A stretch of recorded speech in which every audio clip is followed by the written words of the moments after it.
This is a home visit. You know, we go to the home. This woman called me at night. She was very upset. It was probably about 10 o'clock. I jumped up, went over. We prayed together. This is kind of an end one. We're laughing now. Next one. And before I leave, I always like to rub the baby, talk to the baby, see what the baby's doing. I just like pregnant people. I'm a midwife, so I'm just, no medical reason, just want to mess around. And then the next one. And I'm still just talking. I always like to keep a hand on the mom when I'm speaking with her, some kind of physical contact. And the next one, that's the fetal scope around my neck. These are some of she's a naturopathic doctor, a midwife from Mexico, and Gail Hart is a well-known midwife. So together, we run different trainings in Portland for women. This is a belly cast. So what we do now, this whole new movement that women put the plaster Paris on their stomach so they can have a model after. So we're teaching our doulas how to put the belly cast. And that's also a midwife in our community. So it's called a belly cast. You put this cement, and people paint it and put pictures and they hang up in the room. It's like a nice keepsake for them. So next one. And mom with her baby, you know, babies always come to our place. She's at the training. They said, "Can you bring my baby?" I said, "Don't ask, just come." So she brought her baby with her. And just showing how to have the mother on her back to do pressure. Carol. I'll keep bothering you, Carol. You get her on her knees. Low back, right between, and don't forget the butt. The people say, you know, they do this, we're afraid to touch butts, but the baby's coming from here. So at a certain point, the buttocks need some pushing. So go on the sheet and do that. Okay, next. This is rebosa. It's the Mexican way that the Mexicans use a cloth to make babies rock back and forth or switch them over, all kind of amazing things. So Claudia from D.C. is giving that demonstration at our conference. It's under her back, called reboso, and they can actually make babies turn around. You put it on the head. You do the whole body, pulling energy together. It feels really good. But next one. And we're teaching them how to tie the baby on the back, African style. So the next one, she has it on her back. He's happy.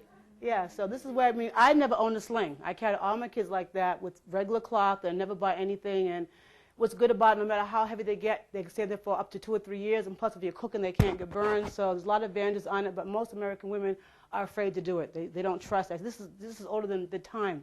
People have done this since the beginning of time, and babies never fall down, except for another story. Okay. This is what I talk about the demonstration that we did in Harlem, some of the signs. You know, don't leave a woman in labor. A woman should not be by herself, birthing by herself, regardless of her age or income level. Next one. This says less stress on our mothers. We talked about the importance of stress. These are things that the women themselves are writing. Next one. Love pregnant women. We talked about the importance of love. And you can just keep going. Help and infant mortality in Harlem, because we were in Harlem. Got the message out there. And do not leave a woman in labor. People are still saying that one. Maybe they got left or they just know about it. Every baby deserves a midwife. That's right. More epidurals. More doulas, less epidurals. And return birthing back to women, not men, I think. And pregnant women need extra care. That's right. They're different. They need more food, more love, more support. Women United can make change, unite for better care. This is the same thing. Now, this is not the mask, but this is the same they do in Africa. They've always made the mask. And really quick, just look at how Africans love women and children. If you look at most of the artwork from Africa, it's always an African figurine, big breasts, breastfeed. It's so entwined in the culture that it's just normal. But next one, that just shows the same stomach. This is some of our women who oversee, they're our state reps, so California, New York, etc. These are things they go back, you know, grandma have a high blood pressure. They can check themselves for her. You know, they think their little sister has a fever. They can take her pulse. At least they understand the concept. Keep going. And the same thing the girls are all doing each other that day. And we do exercise the importance of movement. This is, we collaborate with the nursing school, University of Portland. So these are actually last year nursing schools who mentor the girls in our programs. We get together once a month and do something. And we take a field trip. That's our science museum. It has a big prenatal unit. We always bring them to look at the cycle of life around prenatal care and embryology. And this guy, really quick, was born by a midwife. He has an art center, and I loved him because he just talked about midwife was so normal. He loved his midwife. He remembered her. He just grew up with her all his life, and so he spoke for us from a man's perspective, knowing a midwife, you know, until she died.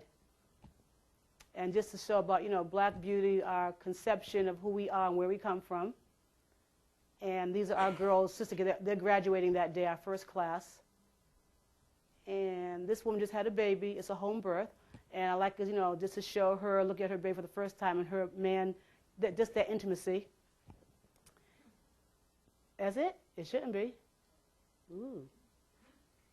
Okay.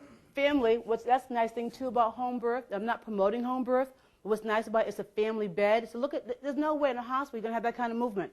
The bed's too small. So here's a little sibling that's also touched. What that does, that child's going to be less prone for being jealous because there's no separation. There's immediate interaction with the newborn. And then, of course, the dad's all involved. And here's the community midwife just bringing the whole family, you know, together as a unit. And here they're all happy. This must be a friend. Little girl says, that baby's there. Okay. This is her other son watching the midwife, you know, check the baby. Next. And I showed that because I think that, you know, as a young African-American young man, he's already been infiltrated very positive about birth. It's normal. It's not scary. So he's going to make a wonderful, you know, partner for somebody. And this is our doula training in Pennsylvania that took place, I think, in maybe March 2008. And one thing we do, we always walk through the streets. When I go any place and train, one of the things is an outreach effort. So we walk them and I teach them literally how to speak because they don't do that. So we walked through Pennsylvania, Philly, speaking. We had cars honking at us, kids running over, and one man stopped, did a major poem and said, thank you all. And I said, it's important as we have to speak to our community. That's part of the healing process. So they were amazed that we got such a good reception. Next. We walked and went to this little area, and just really quick, this area, someone told us, was Harriet Tubman used to hide in the building right next to us. We had no idea, so we felt like we were on sacred ground, that we were led to that area. And there's like 15 trees that are cut, like in seats, so we don't know how long they've been like that and who used to sit there and have those circles like that. And just train, you can kind of go a little bit really quick. This one still showing how to put the mother on the pillows, how to apply the back pressure to make her comfortable during the labor if she's at home or even in a hospital if you have enough pillows. And how to put the mother's feet up when she's sitting at work or in the kitchen. Things we say, how can you comfort a mom when she's watching TV? Just put some pillows under her feet to elevate, to get that swelling down, to get her blood to flow, to take the weight off them, even rub them if you want to go that far. This is to show how to make a breech turn around by lifting your buttocks up, put your feet out. It gives room for babies to switch. So when someone says, I have a breech, what should I do? Before you have a cesarean section, we say, try these different exercises first. We teach that in our doula training. We're doing a birth dance. And then we went into Philadelphia. They're having a big fair, and the doulas had to do outreach. And actually 3 came back with 3 pregnant moms to work with. So it worked. And then we just saw her, took a picture. Her baby has some type of growth issue. And something good happened, obviously. I don't remember what it was. And that's just people took the training. And this lady, we saw her outside, and I told her to come into our training. We're doing a workshop on infant mortality. Sure enough, her other baby had just died. That's her second baby. So she gave us her story about infant mortality. But then, with the group of women that I showed you, within our own group, 3 women had suffered infant mortality. So now when I do workshops, I say, who's lost a baby here? We assume we're talking to, but we're the ones who lost our own baby. So we had, so that was nice for her to talk to us about her issues and what happened for her. That's it. Okay, thank you. And I don't know if we have time for questions, but our website is blackmidwives.org. And midwifery is a solution to improving the overall health of the black community. In fact, midwifery is a solution of improving health for America. And I think that we bring world peace, you know, regardless of where we come from. Go ahead, Lisa. Do you have a radio show? I don't. Okay, I'll think about that. So. You're in where? Portland, Oregon. Right.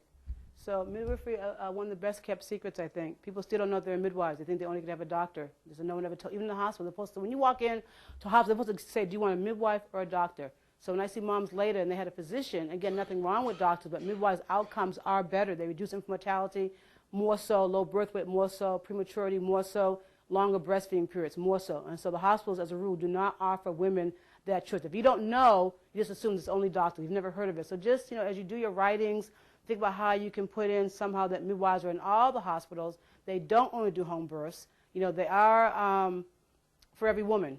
They're not just for low income or high. They're just for women across the board. So I'm going to drink my coffee. Thank you. Thank you.